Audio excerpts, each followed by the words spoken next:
Baby آپ کا گھر 2 کمرے کا ہے جس میں آپ کے ساس سسر نے بھی رہنا ہے, آپ میاں بیوی نے بھی رہنا ہے, آپ کے بچوں نے بھی رہنا ہے. اس گھر میں بے تحاشا تنگ ہیں آپ.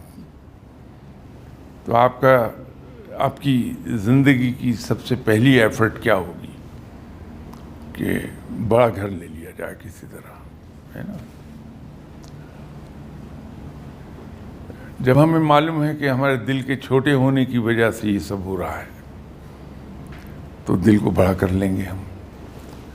یہ تو سادہ سا جواب ہے.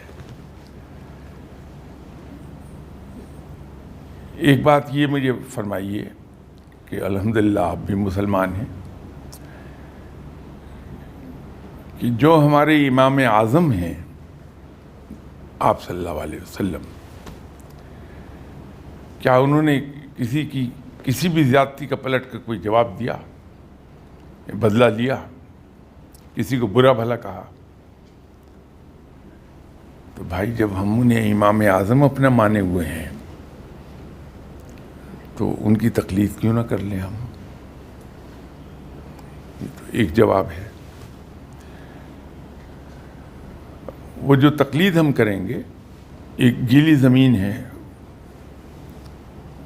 اس پر چل کر ایک آدمی خشک قطع راضی پہ پہنچ گیا ہے, تو اگر اس گیلی زمین پر جو اس کے فٹ پرنٹس بنے ہوئے ہیں ان پر پاؤں رکھتی ہوئی جب آپ چلیں گی تو آپ لا محالہ اسی خشک زمین پر جا پہنچیں گی, ہے نا.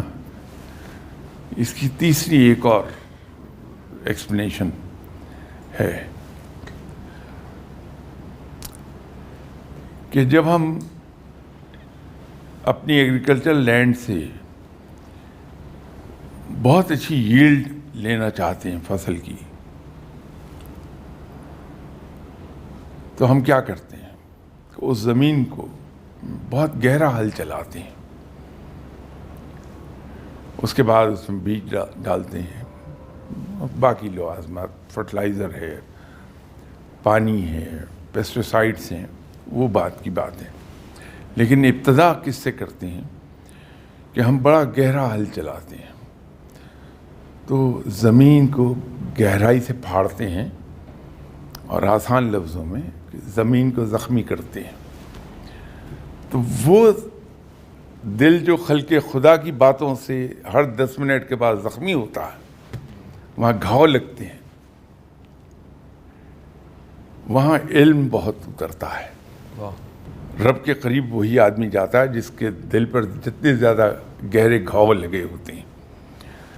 جتنے اولیاء کرام گزرے ہیں سب کی بیویاں انتہائی تند مزاج اور ہاتھ چھوٹ بھی ہوتی ہے کہیں کہیں, لیکن یہ حقیقت ہے کہ وہ اتنے بڑے ولی اللہ بنتے ہی اس لیے ہیں کہ ان کے دل پہ ہر 10 منٹ کے بعد گھاؤ لگتے ہیں اور وہ صبر کرتے ہیں. رب تعالیٰ انہیں انعام دیتا ہے. تو جب کوئی اس طرح کا کام کرتا بھی تو سوائے ایک براڈ اسمائل کے کچھ مت کیجیے, اور کچھ ہی عرصے میں آپ دیکھیں گی وہی لوگ آپ کے مرید ہو گئے.